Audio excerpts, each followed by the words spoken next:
Hello, welcome to spiritandtruth.tv.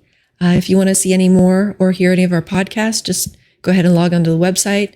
We also have a YouTube channel. Always hit the subscribe button. That helps you get more of the same content. So here, I just want to talk a little bit about Jesus as a perfect representation of the Father. So there's no discontinuity between the Old Testament Father and God and the New Testament Jesus. A lot of times you kind of hear, these very different pictures. You see this wrathful God that gives this law and this heavy commandment set in the Old Testament. And then you see Jesus come and people describe him as grace and love and mercy and forgiveness. And as though God's personality somehow changed, or that God and Jesus are almost are different in so many ways that we almost start to get this idea of two gods.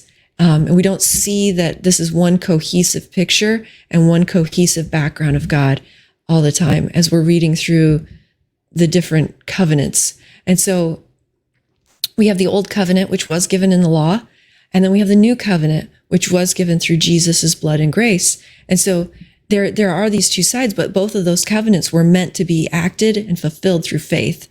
And so there was a lot of misinterpretation, partly on the part of the old covenant on how they were going about it. They were supposed to circumcise their hearts and bring their fleshly hearts into it. But God, we see him saying, you have hearts of stone, and in the new covenant, you will be given hearts of flesh.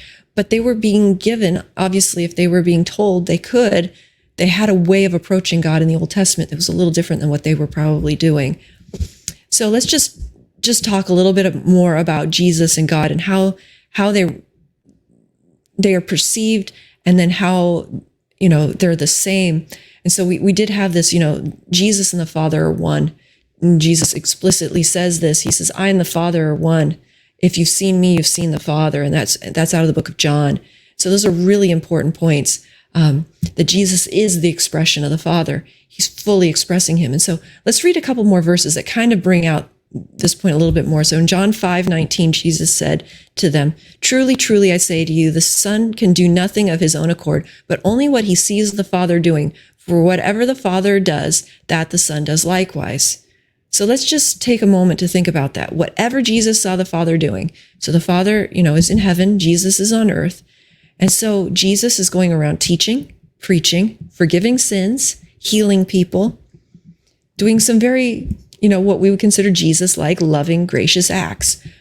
He also cleanses the temple. He has some moments where, there's this righteous anger, and he really sets some things right.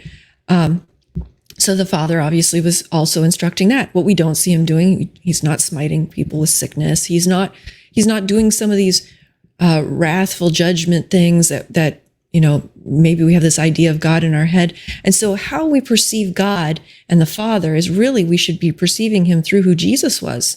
And that picture needs to start to come together, that we see the Old Testament God and Jesus, as a continuous, and there's a continuousness between those two, that Jesus is that expression of the Father. And so again, in John 12:49, Jesus again says something very similar. He says, for I have not spoken on my own authority, but the Father who sent me has given me a commandment, what to say and what to speak. And so Jesus is basically saying here, every word that's coming out of my mouth, everything that I'm doing here isn't just my own authority. And it's not even my own words. Like, what to say and what to speak is being said by the Father. And he's saying, I am exactly a representation of him here on earth.